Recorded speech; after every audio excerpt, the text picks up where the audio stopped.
Hey everybody, welcome to the channel. WildMax1 here bringing another Raid Shadow Legends video. And today we're going to be doing a showcase based on another viewer request, in this case for a full auto-friendly Brutal Hydra team featuring none other than the Norse god of thunder himself, Thor. I'll be going over the concept of operations for this team, showing you some gameplay, and finally discussing all the builds of the champs and recommending some replacements in case you're missing any of these on your roster. So with that, let's get into it.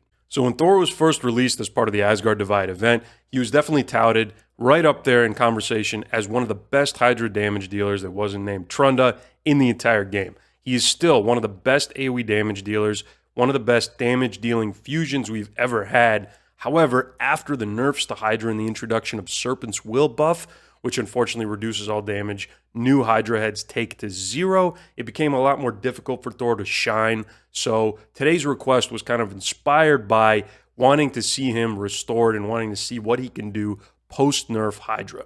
If you're looking to see how I built Thor, why I built Thor the way that I did, there's going to be a link down in the description to my Thor Champion Guide where I go over everything from relics to masteries to the gear. With that, let's jump into the team. All right, and here we have the team. We got Thor in the lead, primary damage dealer, bringing that attack in all battles aura. He's bringing that increased crit damage and increased attack for himself from his A3. Lamasu is there as our block buffs champion and also to reset skills on Thor. Now, sometimes she will throw that ability on one of the other champions. It's not that big a deal. Still very, very helpful to any run. Elva is there as our only reviver, cleanser. She's a great champion, great addition to pretty much any team. We also have her 9-piece protection, so she's boosting Thor's damage. Lydia is there to provide decreased defense and weaken, and also speed up. And yeah, just a really awesome champion for boosting damage. She's sitting in 9-piece feral, and we'll go over all the builds at the end of the video. I just wanted to kind of introduce how the team works. Bivald is there as kind of a Swiss Army knife in this case. I was looking for champs that were all available or pretty much available to anybody who's been playing for a while. I wanted to choose as many free or earnable champs or past fusions as possible, so I saw an opportunity to slot in Bivald here and decided to do it. You could easily replace him with somebody like a Krisk if you have that, or somebody more high-end, but Bivald provides some survivability with his shield, his leech. He's got his provoke on an AoE, and I also threw him in a cursed set so that he he's our hex applier in this case. And finally, bringing up the rear there is the Gallant horse himself, Marius. Marius is here as our secondary damage dealer. Yes, he is bringing a lot of damage. It's pretty important to have a secondary damage dealer on any composition just because of the Devour increasing in HP necessary to break a champion out as the run continues. So if you want to reach the max turn limit, it's pretty important to bring another good DPS into a run. But for the most part, everybody's dealing AoE damage. Everybody's applying on an AoE. So for Bivald, he applies his provoke on an AoE on his A2. Marius is stripping buffs and dealing damage with all of his abilities, AoE, and Thor pretty much is an AoE monster. Lamasu, once again, AoE. So you don't have a lot of targeting that you need to be doing in this particular composition, which is why it lends itself so well to being a full auto team. So with that, let's take a look at some of the gameplay and then afterwards break down the different champion builds. All right, now let's see how it all works put together. So the fastest champ on my composition is my Elva. She's going to be applying her A2 first, setting up increased speed and block debuffs on everybody. Then my Lydia goes, putting decreased defense and weaken on all the heads. Then my Lamasu puts up the block buffs. My Marius goes in with his A2, dealing some damage. My Thor goes in with his A3, giving himself some buffs, which now just got stolen. And then Bivald goes in with his A2, provoking the Head of Decay. So in this case, great start to the run. We have provoke up on the Head of Decay as we want. We have block buffs up on everybody, so that poison cloud that just attempted to be placed by the Head of Blight failed. And this looks like a really solid start. This is what any start with this team should look like. Now, two things that this team is missing. One is a Brimstone user. Bivald has the highest cruelty, so we don't need it on Lamasu and Lydia as well. One of them could easily be switched. I just don't feel like spending the gems. And the other thing is a more reliable way to deal with the Head of Torment. We do have Intercept from the Lamasu as well as Veils from Elva. However, those only go out on one champion at a time. So to have a better way to deal with it for the team would probably be more beneficial. And then obviously big damage comes out when you have heads down, Lydia setting up her debuffs, and then Thor with his either A3 or preferably his A2. With that, let's skip a little bit further into the run.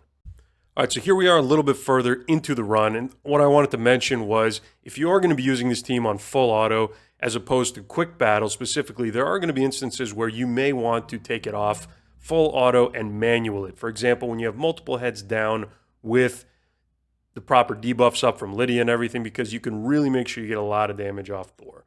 If you saw right there, the last hit on Thor's A2 there did 3.5 million damage to one of the decapitated heads.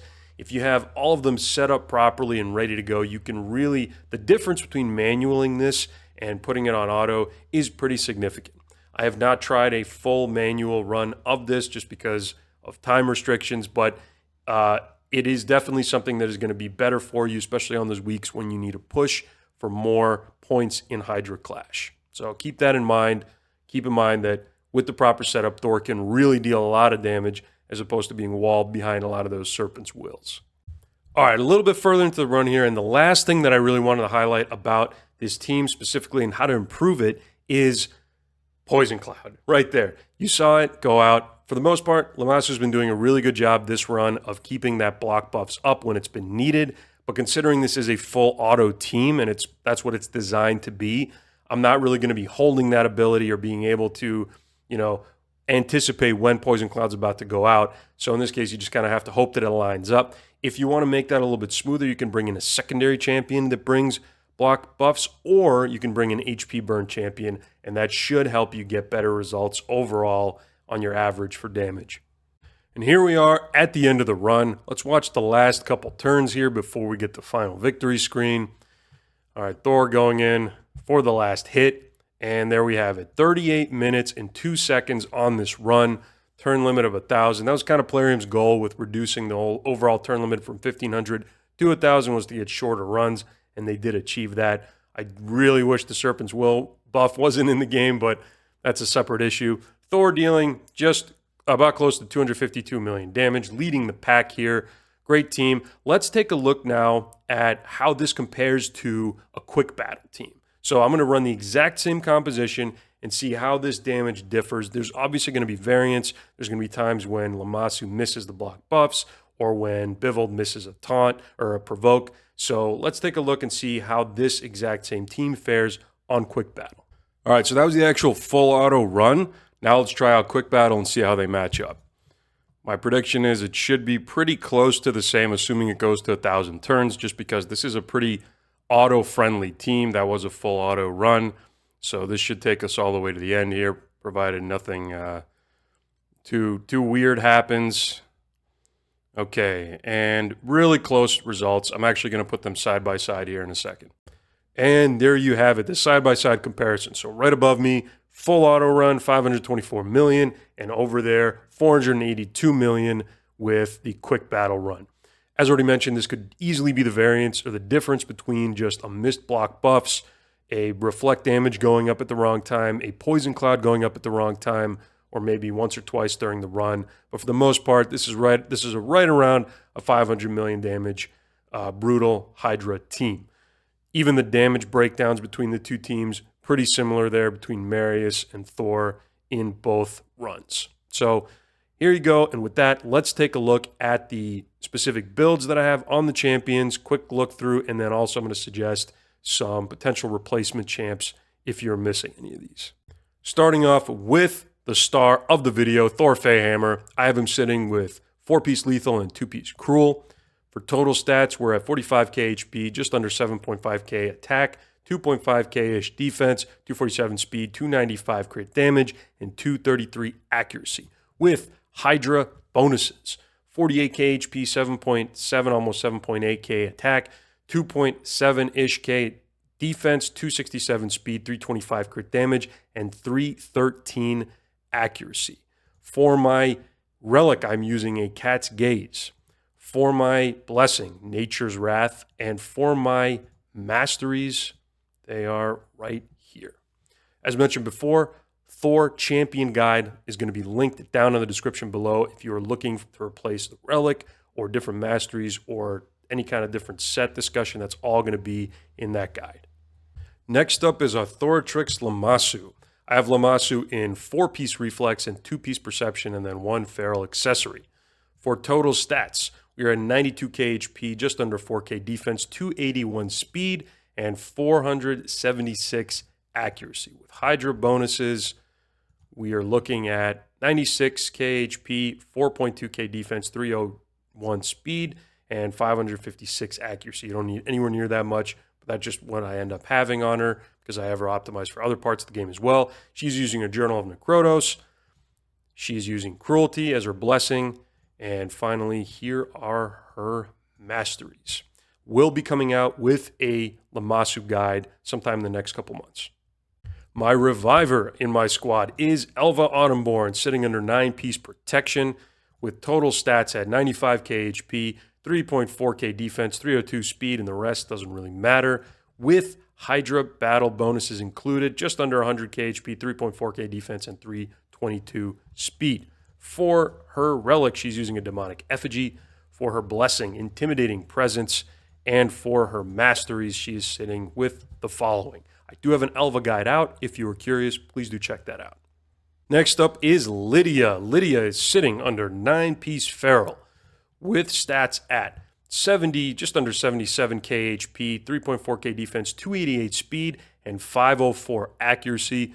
With Hydra bonuses included, 81k HP, 3.6k defense, 308 speed, and 584 accuracy. Again, you don't need anywhere near that much. That's just what I have her at because she's optimized for multiple parts of the game. Relic is a Molten Death Bell. Blessing is Cruelty. Again, you can switch this to Brimstone and get more out of it if you already have a higher Cruelty user, like I did in this case with Bivald. And finally, for Masteries, there you go. And I also do have a Lydia guide that's out on my channel. If you want to know why I built her this way, please check it out. Next up is the pocket knife of the squad, Bivald of the Thorn. I have him sitting in 4-piece Cursed and 2-piece Perception. For total stats, we're looking at 71k HP, just under 3k defense, 209 speed, and 356 accuracy with Hydra bonuses. We are at 75k, just over 75k HP, 3.2k defense, 230 speed, and 436 accuracy. Was not equipped with a relic for this. He is using a 5-star Cruelty blessing, and for his masteries, there we are. And last but definitely not least, the Horse in Shining Armor, 4-piece lethal and 4-piece stone skin on Marius. For total stats, we're sitting at 50k HP, 6.3k defense, 274 speed, and 267 crit damage with 370 accuracy. With Hydra battle bonuses, just under 55k HP, 6.6k defense, 294 speed, right under 300 crit damage, and 450 accuracy. For his relic, Cat's Gaze, my best one on my account, Soul Reap as his blessing, and here are Marius's masteries. I do have Marius optimized for Arena, but he obviously worked great. Hydra in this case, if you would like a Marius guide, I do have one on my channel, and I encourage you to check that out. And finally, let's talk about replacement champs in case you're missing any of the champions on this composition in your roster. Thor, I'm not going to talk about a replacement for because this whole showcase is really to showcase him, and so he is the one that the whole team is built around. Lamasu brings 2 things to the team. One is she brings the block buffs. So if you need to replace that aspect of her kit, I would recommend somebody like an Ugo. That's a really great option. Ugo also does help support your damage dealers by bringing decreased defense. So that's really nice. If you're looking specifically for the reset skills component of Lamasu, then a budget option for that might be White Dryad Naya. That could be a good consideration for you. Elva is, other than bringing the protection set, not really doing anything to boost damage on this composition. Lydia already brings increased speed, so if you need to replace Elva, any other cleanser slash healer slash reviver will do. And there's a lot of really good ones that I can think of in the game as options. For Lydia, again, if you're bringing another decreased defense weakened champion, or if you split that role between 2 different champs, for example, if you decide to remove Lamasu and Lydia and replace them with Ugo and Mad Hatter, for example. Mad Hatter brings Weaken, brings Hex. Ugo brings block buffs, decreased defense. So between those two, you're covering most of what Lydia and Lamasu brought as well. So that's a viable option. Mad Hatter, obviously a fusion from last year, so it should be pretty accessible to anybody who was playing then. Bivald is more of a Swiss Army knife in this case, but there are plenty of options to replace him. A more luxury option than Bivald would be Krisk. Krisk can do what he does, arguably much better. He supports the team with more buffs. He has decreased speed. He's got increased speed for your team. He's got heals. He's amazing. You can throw him in a curse set, and he's going to basically do what your Bivald was doing, although arguably even better. Another option, more budget option in this case, is to go with a Duck the Pierced. Duck the Pierced can be used in a cursed set as well. He's got decreased defense. He's got a provoke. Throw him in a cursed set. He's got AoE damage, so he's going to be throwing out that hex as well. Other options that I was considering for the Bivald slot were Tila Gormain, actually. So I like using champions that I don't really have a lot of other uses for in my roster. So Tila she was buffed at one point, and she has Leech, Hex, and HP Burn, and heals that she brings to the composition. So you throw her in a Provoke set, and although it's going to be less reliable than Bivald's, that could be something that could really be great for this composition because it's also slotting in that extremely valuable HP Burn debuff in case block buffs fails at some point and Poison Cloud does go out. And finally, for the last slot, Marius, all you really need there is a secondary damage dealer. Marius is obviously an amazing AoE damage dealer, but any other good AoE damage dealer that you have that can just break Thor out in case he gets devoured is all you really need in that slot. So hopefully you are able to build this team. If you try it, I hope you like it. And yeah, if you are able to replace any of those champions, I think that they would work just as well. And there you have it, everybody. The 500 million Brutal Hydra full auto showcase featuring none other than Thor. If you liked today's video, please consider liking and subscribing for more content in the future. Let me know down in the comments below if there's any other champions or guides that you'd like to see. Thank you for watching today's video. Thank you for your time. Have a great day, and I'll catch you in the next one.